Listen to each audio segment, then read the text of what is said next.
बहुत से लोगों की बहुत सी खुशफहमियां दूर हो जाएंगी। आयजा ठीक कह रही थी कि तुम बदल गए, तुम वाकई बदल गए।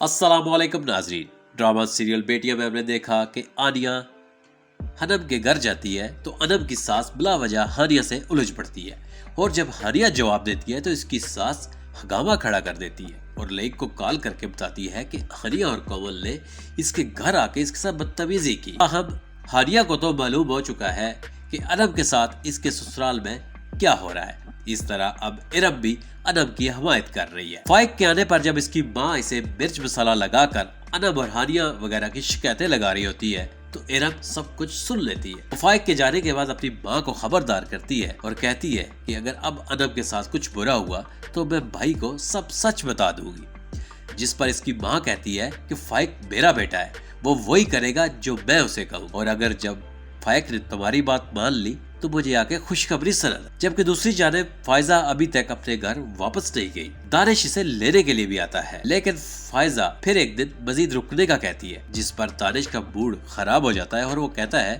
ठीक है, जब आना हो तो बता देना, मैं ड्राइवर को भेज दूंगा। साद कबाब साद और आयजा की तलाकनामा तैयार करवा के लाता है और साद को देता है कि साइन कर दो, लेकिन साद कुछ कंफ्यूजन का शिकार है।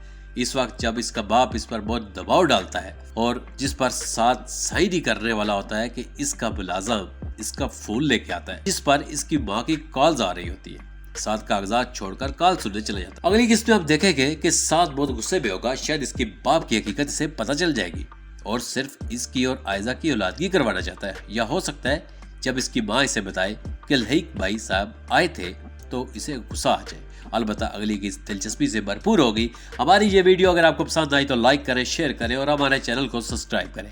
अल्लाह हाफिज।